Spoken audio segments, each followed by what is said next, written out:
Um gênio é alguém que nasce com um dom natural. Alguém que faz coisas que para outras pessoas são difíceis parecerem extremamente fáceis.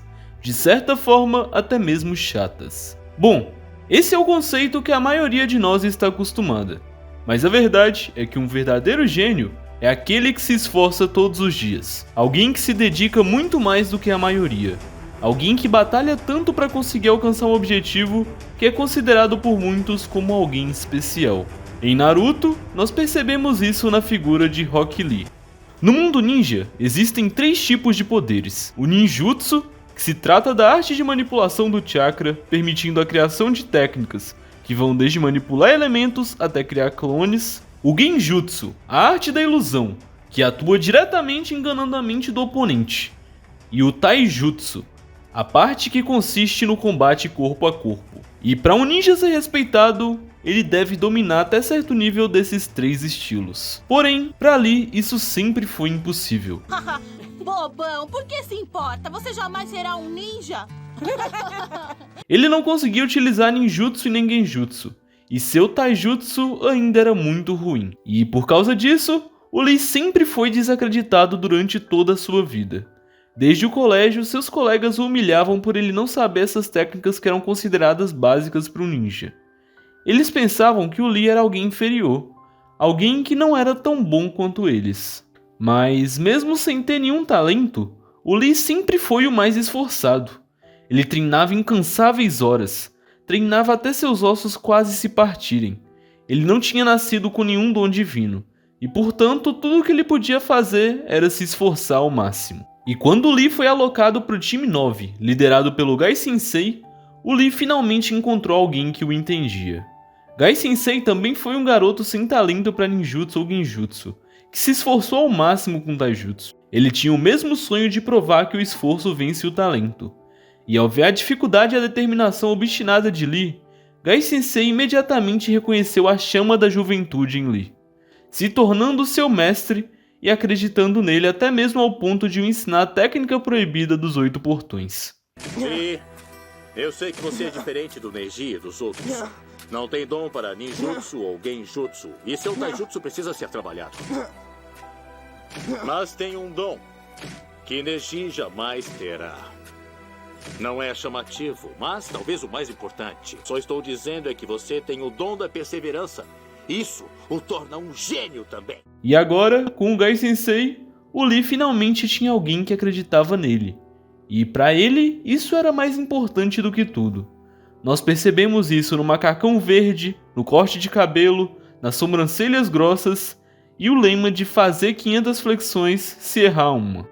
Esse visual e comportamento exagerados representavam a dedicação total e absoluta que o Lee tinha ao caminho que seu mestre abriu para ele. Lee queria ser assim como o Gai Sensei, e ele se esforçava ao máximo para isso, porque graças ao Gai, Lee não era mais um ninja sem esperança. E ao entrar para o time 9, Lee não apenas conheceu o Gai Sensei, ele também conheceu o Neji.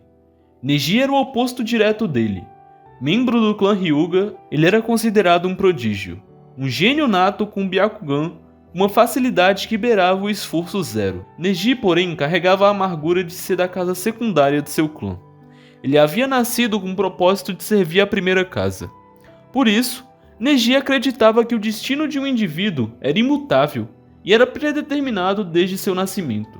Para ele, o dom natural era tudo, e quem não nascia com ele, assim como Lee, estava fadado ao fracasso. Neji olhava para Lee com desprezo e arrogância, vendo-o como a prova viva de que o esforço era inútil contra o dom.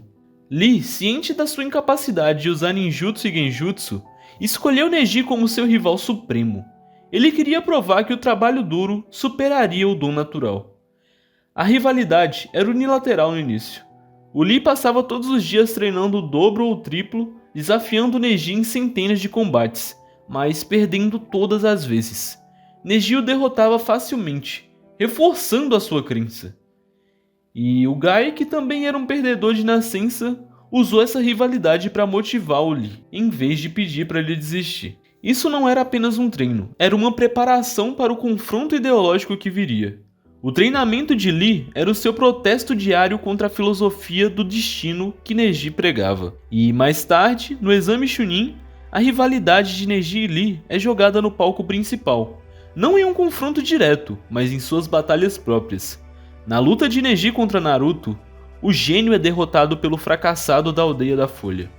Essa vitória, inspirada pelo esforço de Lee, que finalmente liberta Neji de sua crença em um destino imutável. E na luta contra o Gaara, o Lee finalmente mostrou sua verdadeira força, tirando os pesos e abrindo os portões. A expressão de choque de Neji na plateia é o momento em que a filosofia dele é abalada pela primeira vez. Ele vê o que o puro esforço podia realizar. E essa é a luta que ele mais se esforça para vencer, onde ele mais demonstra os frutos do seu treinamento. E mesmo perdendo, o Lee havia chegado muito longe. Ninguém podia mais dizer que ele era fraco. Ao enfrentar o Gaara de frente, era a mesma coisa que mostrar que ele também poderia enfrentar Neji. Ele também poderia lutar contra o gênio. Para ele, aquela luta era sua forma de mostrar que havia chegado tão longe mesmo sem ter um dom natural. Essa luta mostrava como Lee havia se tornado um gênio mesmo sem ter nascido como um. E até por isso, o Lee se esforça tanto nessa luta, mesmo sendo apenas um exame. O Lee dá sua vida naquela batalha. Ele se esforça tanto que acaba correndo o risco de nunca mais poder voltar a ser um ninja. Olhe só pra você. Nem está consciente e continua empenhado em mostrar ao mundo o que pode fazer. Ele está nocauteado. Tudo que o mantém de pé é o poder de sua vontade. O preço dessa prova foi quase definitivo. O Lee foi para o hospital com ferimentos gravíssimos, e os médicos, incluindo a Tsunade, foram claros. A operação era arriscada, com muita chance de que ele morresse, e se ele não fizesse isso, ele nunca mais seria um ninja. O sonho pelo qual ele lutou estava em risco.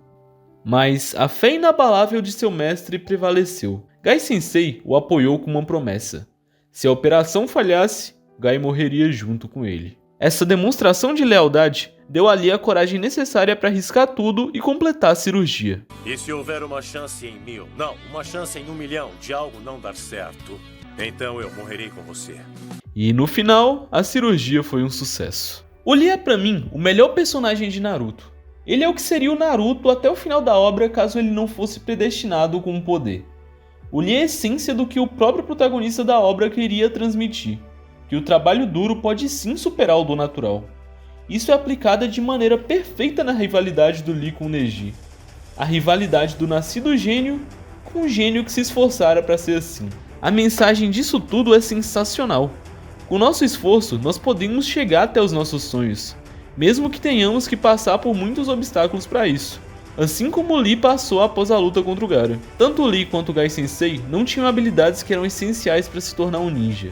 E mesmo assim, eles não desistiram e continuaram se esforçando, porque eles realmente acreditavam naquilo. Isso gerou uma das melhores relações dos animes de mestre e pupilo. Ambos acreditam um no outro e usavam um ao outro como inspiração, tentando ao máximo não desanimar.